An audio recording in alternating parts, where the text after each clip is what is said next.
In this video, we will discuss laying out parcels. If you'd like to follow along with this video, please open the file layingoutparcels.dwg located in the training folder as discussed in the Working with this Dataset video. Civil 3D provides some really cool tools to laying out your parcels. Navigate to the Home tab, Create Design Panel, Parcel Dropdown, Parcel Creation Tools. In the Parcel Layout Tools, you'll first notice that there's this little button here to expand and contract the settings and parameters for the Parcel Layout Tools. Let's go ahead and keep it expanded and move it to the left here a little bit. You'll notice there's a whole suite of tools here that allow you to basically create any kind of parcel you need based upon your design criteria and parcel parameters. First, you can define a minimum area. You can define frontage. Notice how when you click on any one of these settings, a nice visual representation of what you're actually editing appears in the preview down below here. Let's first define a parcel based upon a slide line creation tool. Click on the drop down here and let's choose Slide Line Create. Whenever you create a parcel, you will always be prompted for what styles and settings you want to apply to the parcels before you create it.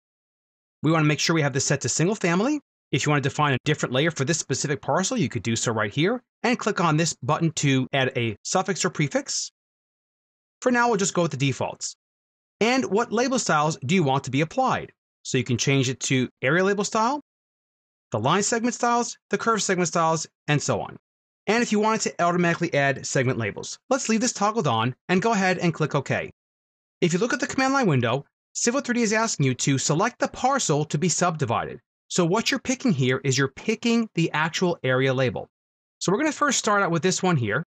And let's go ahead and first set our automatic mode to off. That way we can create individual parcels. We'll click this segment here. Now it's prompting you to select a start point on the frontage. So let's go ahead and pick over here first.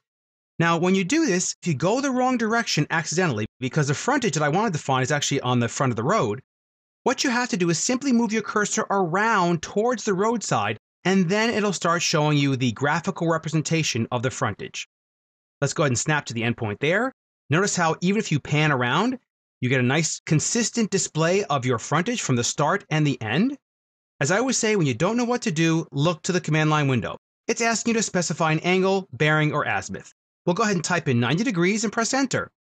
Notice how Civil 3D has shown you the results based upon the parameters defined in the parcel sizing area. If you'd like to accept them, you could accept them right now by clicking yes. If not, watch what happens if you change any of the settings defined here. Once you change them, you'll notice how it automatically is adjusting and showing you a preview of what should be defined. If we type in 150 here, notice how it's adjusting it there. Let's change it back to 100. Any settings you make here will update the preview automatically. Notice that you can still pan if you want to. You can't zoom in or out. That's the only thing you cannot do. If you want to accept this result, click yes, and notice how Civil 3D keeps going on to the next parcel that abuts this parcel here. Now let's say for the rest of these, we want these parameters to be defined for all the parcels in this area. Click on the automatic mode and set it to on. Immediately, it'll show you what's going to happen with this remainder distribution parameter. If you click the drop down here, you'll notice you can create a parcel from the remainder, place the remainder in the last parcel, or let's set it to redistribute remainder. It redistributes the remainder of the area within all the parcels. Click yes, and we have all our parcels created. Let's look at some of the other tools available. Let's say we want to split this parcel into two parcels. We're going to put a pretty big house here, and we're going to subdivide this one a little bit more. You can click on this tool right here to add a fixed line. Let's snap to the midpoint of this line here, and then go perpendicular to the other side. And there's our parcel. Again, simple line creation, and now we have two parcels created. Now let's go ahead and use the swing line create option. We'll pick the parcel to be subdivided. We'll pick our frontage, which will be from this endpoint here to this endpoint there. And now we need to define our swing line. Let's just kind of pick a point in here and let's see what happens. Notice how it's going to do the entire parcel and do a swing line based upon these settings here. Well, we don't want to do that. We want to actually set this to off, which will then allow us to actually define a swing line. Go ahead and click yes, and notice how it allows you to keep going here. Now that that parcel segment is created, let's go ahead and click on the drop down here and let's see what the freeform create option does. Notice how you can change any of these tools while you're in the middle of any of the other ones that you just completed. So the freeform create is a great tool in that you just hover your mouse over any part of any parcel and it will automatically show you a perpendicular line to freeform create these. Let's say we want to split this one here, so I'll go ahead and snap to the midpoint of this parcel here.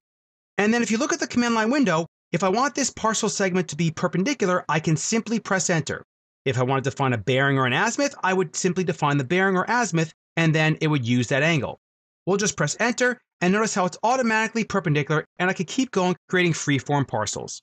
Let's go ahead and just draw a line from the midpoint here, perpendicular to the other side. Now let's say we wanted to actually insert some sort of angle point here. You'll notice in the drop down here, you can insert PIs, delete PIs, break apart, and so on. Just click insert PI, and then simply click somewhere where you'd like this PI to be, and automatically it'll put that PI in there for you.